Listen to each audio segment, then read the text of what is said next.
Hello YouTube. Today I have for you the Ermox Firearms Fusion Firearms XP Pro Double Stack 1911 9mm.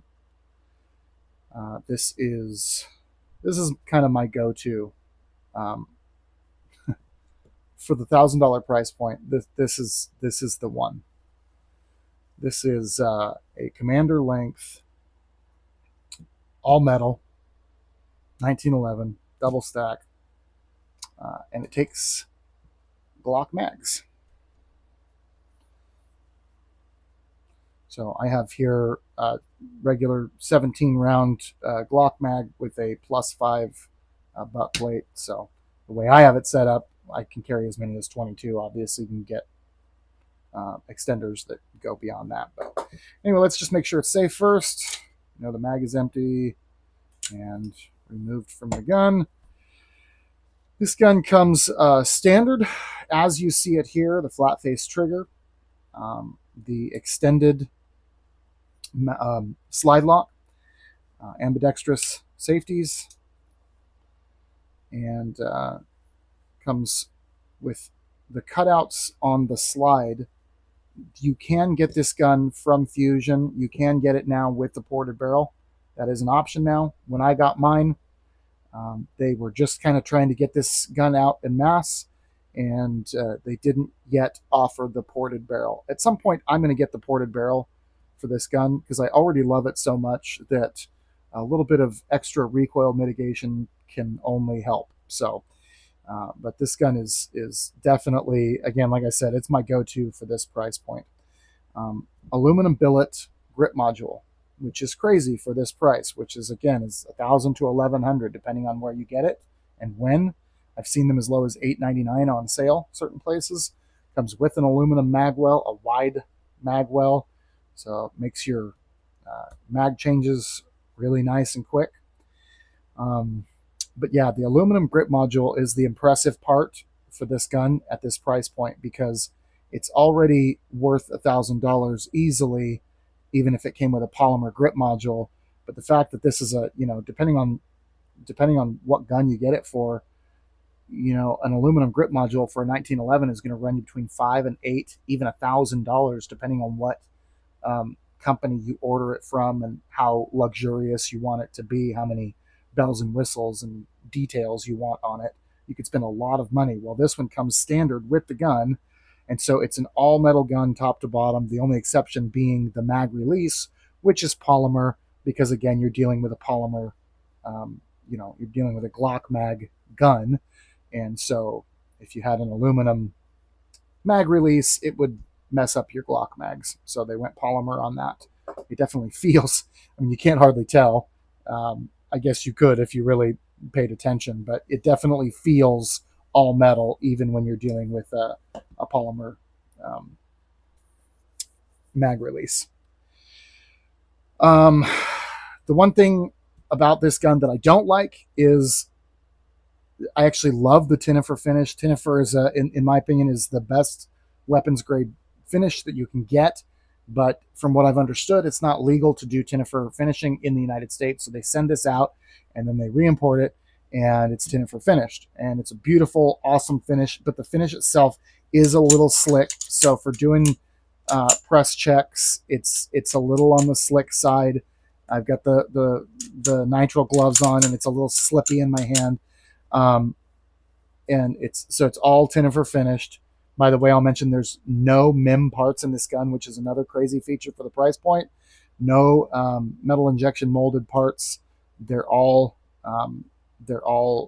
billet parts, and so you're going to get better longevity out of this gun than a gun that has metal injection molded parts. Generally speaking, MIM are lower grade parts. So anyway, the Tinifer does get a little slick in certain situations, although the grip module to me feels nice and grippy. The mainspring housing has got some good grip to it. It latches on pretty good, and the front grip could be a little bit more aggressive in my opinion, but is fine. The dimpling here is a little on the shallow side, the smooth side as well. Again, I think that's because of the Tinifer finish. But when I've actually been shooting, and my local range does not have air conditioning, so, and it's been a hot summer in Ohio, so I sweat when I'm shooting almost instantly, and I I, I can't say that I've noticed it be an issue when shooting this gun. So, but take that with a grain of salt. The Tinifer does tend to have a little bit more slickness to it. On the other hand, that Tinifer provides a really smooth, luxurious feel to the metal. It feels very, very good. I'm running a Siley or Sealy, depending on how you pronounce that. Siley Bull optic, which is a huge windowed optic. I think at the time that it released, it was the largest windowed optic for pistol mounting on the market. At least that was their claim. It's a shake awake optic on a RMR footprint, which is nice. The RMR plate came with my Fusion XP Pro, which is a nice little added bonus. And that plate comes with the rear sight attached. And so you're able to co-witness with your front and rear sights, and you're able to get your dot and you do you on that, how you want to sight in. There's different schools of thought on that, but you can co-witness. And so if your optic battery shuts off in the middle of a hairy situation, you will still be able to accurately discharge your firearm. I think I mentioned it comes with the mag well. This is a really nice gun. I think again the only the $1,000 price point, manufacturers are now adding all of the bells and whistles all at the $1,000 price point. When this came out, it was by far and away the most feature rich 1911 double stack that I was aware of for the $1,000 price point. However, you're getting Mac and Gerson and a couple others are releasing 1911 double stacks at the $1,000 price point that also are adding integrated barrel comps and ported barrels and stuff like that. This one again does not come at that price point with the ported barrel. It comes ready for the ported barrel, as in the ports are already cut out of the slide. But as far as I know, right now you have to order the ported barrel separately, although they may be releasing it with the gun as a whole gun, and you're going to pay a little bit more for that. But what I'm going to do for mine, I'm just going to order the ported barrel because it's $150 or $180, whatever it is, and so that's what I'll do with this gun. Yeah, this is a great gun. Again, I think this is the winner at this price point still, just because of that aluminum grip module. It's just such a high value part if you have to order it from somewhere else aftermarket, and it's such a huge cost to order it from somewhere else. So the fact that Fusion actually included that is I think very noteworthy. A couple other things, I guess. Just the main thing. Bob Serva is the one who's kind of the face of Fusion Firearms. And Bob, if you don't know his name, he was the president of Dan Wesson Firearms for a long time, and so it's quite a pedigree that comes with his name. Dan Wesson being famous for fit and finish and smooth operation and a very high end quality feel. When you pick up this gun, it's an experience. It feels like a high value gun, but it's at the $1,000 price point. Well, Dan Wesson Firearms have a higher price point, but they feel very much the same way. There's a heaviness, a weight, and a smoothness, and it's just all of that fit and finish stuff that comes when you work the action and you release the mag, you release the slide. All of those things, they feel very quality, and you get that same experience with the XP Pro. I'm going to quickly move into the disassembling really quick. So if that part's not for you, great. You can move on to the next video. Hope you enjoyed my basic kind of benchtop review of the XP Pro. It's fantastic. You will not regret buying this gun if you buy this gun, especially at this price point. I think it's worth twice as much, just as it sits. I think they could sell it for twice as much if they hadn't already decided to sell it for $1,000 to $1,100. It's crazy. Very, very good gun. I've had a lot of fun with it. I've put hundreds and hundreds of rounds through it. I've not reached the thousand round mark yet, but I will probably in the next few weeks here. I've been shooting it quite a bit. So great gun. And I'm going to move on to the field stripping stage now. As with all 1911s, it's basically the same. You put the slide back to a certain point, you pull the slide release mechanism through, and that releases the slide to go forward, and so you can get your spring and your barrel plug and your barrel nut out, and you can get your barrel and get all of that stuff out and get it all clean. And so that's the basic idea here. Nothing different with this gun, except for, as with a couple others that I've come across, there's a tendency for the slide release to ride up a little bit. You can see that line underneath the slide release. And what you're going to want to do is just pull that down. See that little bit of play there. Just make sure it's in the down position, because then you'll be able to see through. If it's up, you can't see, right? And so if it's down, you'll be able to see where you need to be in order to pull that through. So what you do is just kind of stop the slide with your hand. Look around on the other side, and you're going to push that little button through, and that will pull the slide stop through. Sometimes it gets stuck in a little bit of a spot, and so you just very carefully use a small screwdriver, and that'll release it, and that'll pull right out. Once you have that out, the slide will slip forward, and you're all set to clean the gun. The only extra thing you will need to do is, you see that little hole right there? You'll need to push, see the slide, why can I not think of this part? Oh crap, I gotta do that still. This is a little piece of a paper clip. I know it's janky, but someone else made this recommendation, and I have found it to be very effective. So when you're trying to get your guide rod, I don't know why I couldn't think of that word earlier. When you're trying to get your guide rod and your spring out so that you can release the barrel, just take a little paper clip and bend it over 90 degrees. And all you're going to do is push the spring, compress the spring down until you see that hole.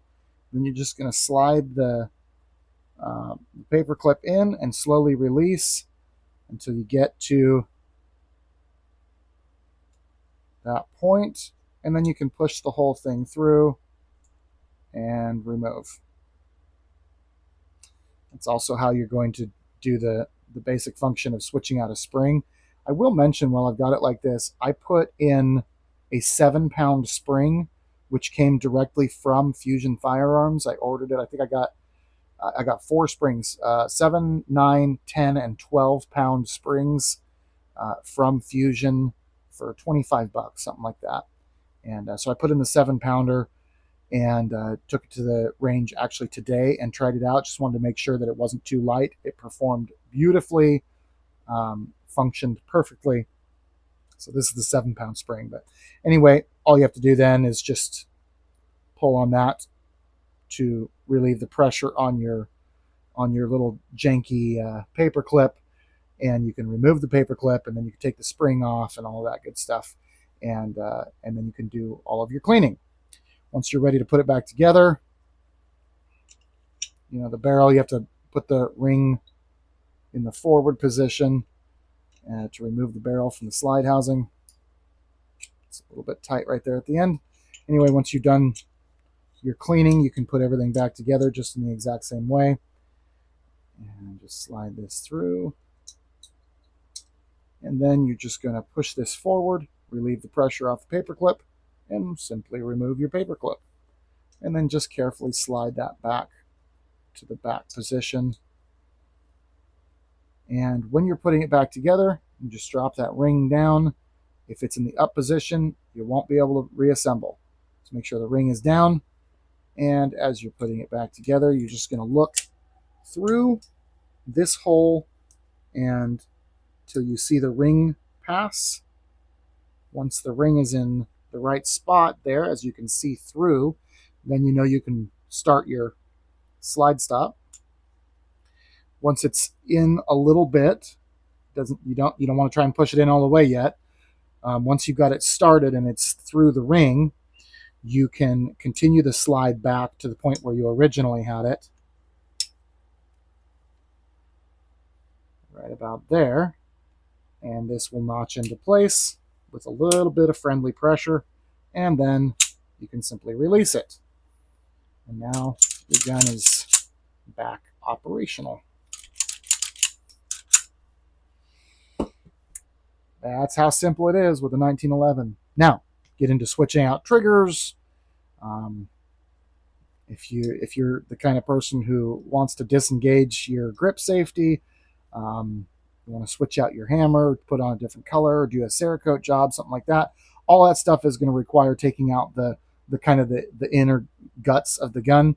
I'm not going to do any of that today, just because it's a lot more complicated. But basically, you got to take your mag well off, and then you remove the mainspring housing, and then you kind of go up from there. That's how you access your sear spring, the leaf spring, and that's how you get your grip safety off, and then you kind of go up and in from there.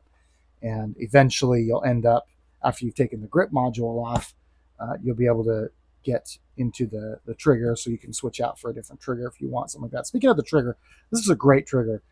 This I think it's about 3.5 pounds. I haven't put the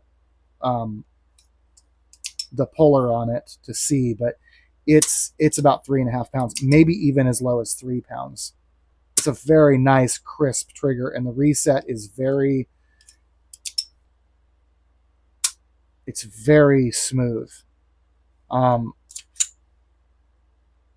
Yeah, it's this trigger is just tuned. It's tuned very, very nicely from the factory.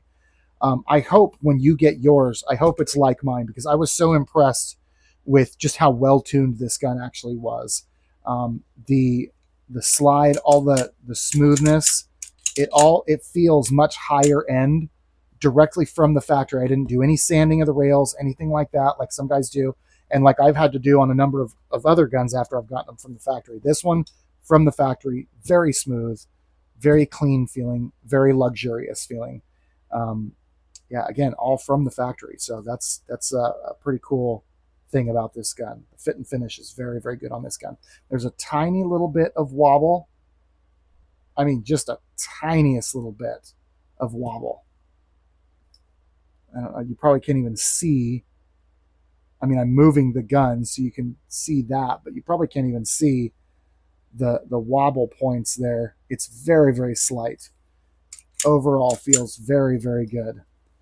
So I hope you enjoyed this review of the Fusion XP Pro. It's a fantastic firearm. I strongly recommend you get one. I was thinking about getting a second one just because I like it so much. I wanted to get the black on black, just because it's also a really cool finish. Again, all metal, top to bottom. But I think I'm going to wait until they come out with the government length. I want the 5-inch barrel. So I might wait until they do that and see if they come out with like a larger ported barrel on the top. I would like to see that too. So we'll see what they come out with next. They've been pretty innovative and cutting edge, especially as far as what they offer for the price point. So I hope you enjoyed this video. I don't ever do any filming of me shooting or anything like that. Just because, frankly, I'd rather just put up videos that are specific to what people are looking for, as far as just a basic review and a simple strip down. That's just kind of where I'm at. So maybe I'm lazy. Maybe that's what it is. But I hope you enjoyed this video. Give it a like and shoot me a comment, and I'll respond to you as regularly as I can. But I hope you enjoyed. We'll talk on the next one. Thanks.